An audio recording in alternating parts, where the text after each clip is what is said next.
Et si l'US Navy achetait le Rafale? Le scénario que personne n'ose envisager.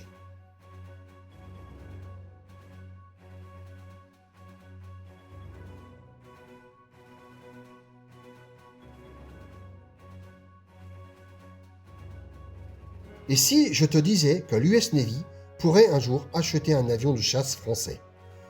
Pas par faiblesse, pas par politique, mais par pure pragmatique militaire.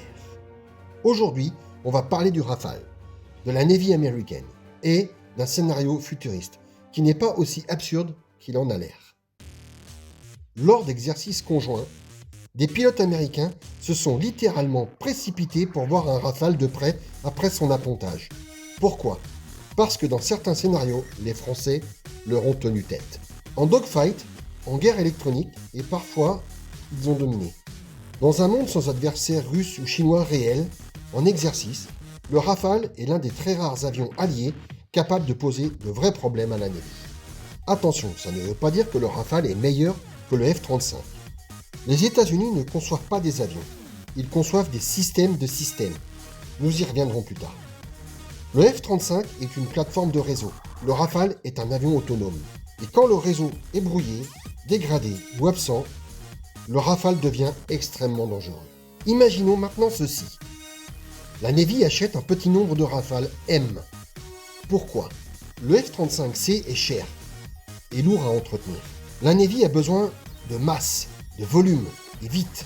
Le Rafale est robuste, polyvalent, éprouvé sur porte-avions, mais surtout, le Rafale apporte une doctrine différente, moins dépendante du réseau, plus centrée sur le pilote, plus résiliente face à la guerre électronique. Résultat attendu, des pilotes US meilleurs en combat rapproché, des groupes aéronavals plus résilients, une complémentarité réelle. F-35 pour la pénétration et la détection, le Rafale pour la protection, la flexibilité et le combat dur. Et surtout, une influence directe sur la conception des futurs avions américains. Pourquoi ça ne s'est pas fait? Soyons clairs. 3 freins majeurs. L'orgueil industriel américain, la logique et la standardisation. Le poids politique des industriels US. Donc, non, il n'y aura pas 300 Rafales dans la Navy, mais un achat limité, dans un monde sous tension majeure. Ce n'est pas impossible. En conclusion, si l'US Navy achetait le Rafale, ce ne serait pas un aveu de faiblesse, ce serait un aveu d'intelligence stratégique et une reconnaissance claire d'une réalité. Le Rafale n'est pas un outsider, c'est un chasseur de très haut niveau, conçu pour la réalité du combat, pas pour une brochure. Et si l'US Navy achetait le Rafale français? Réellement. Dogfight, guerre électronique, doctrine militaire, F-35 versus Rafale, ce serait une analyse sérieuse et sans fantasme d'un scénario futuriste crédible. Revenons-en à une définition simple du système de système. Un système de système, ce n'est pas un avion très performant tout seul. C'est un avion conçu pour n'être qu'un nœud dans un ensemble beaucoup plus vaste. Sa vraie puissance ne vient pas de lui, mais de tout ce qui l'entoure. Concrètement, côté américain, un chasseur US moderne, F-35 surtout, fonctionne pleinement quand il est connecté à un AWACS, aux satellites, aux drones, à des navires, à d'autres avions, au centre de commandement. Tout cela forme un seul cerveau. Le F-35 capte un fragment de l'information, fusionne les données, redistribue instantanément à tout le réseau. Le pilote voit le champ de bataille avant même d'y être. Avantage majeur, détection très longue portée. Engagement avant que l'ennemi ne comprenne ce qui se passe. Coordination massive et rapide.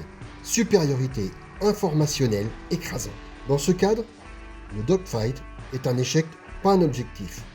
La contrepartie, le point que peu ose dire, le système de système est complexe, dépendant, vulnérable au brouillage, fragile si un maillon tombe. Il perd l'AWACS, le satellite, le data link, et l'avion revient à ses capacités propres. Et là, certains avions sont plus à l'aise que d'autres. Le Rafale, c'est la philosophie inverse. Le Rafale n'est pas pensé comme un nœud, mais comme une entité complète. Il embarque radar, capteurs, guerre électronique Spectra, fusion de données internes, capacité de décider sans réseau externe. Il peut fonctionner seul, dégradé, isolé. Faisons un résumé clair. La doctrine US, réseau d'abord. Supériorité informationnelle, dépendance au système, combat à distance. La doctrine française, avion autonome, robustesse et initiative, résilience de l'individu pilote capable du rapprochement. La phrase clé à retenir? Les Américains gagnent la guerre par le réseau. Les Français conçoivent un avion capable de continuer quand le réseau tombe.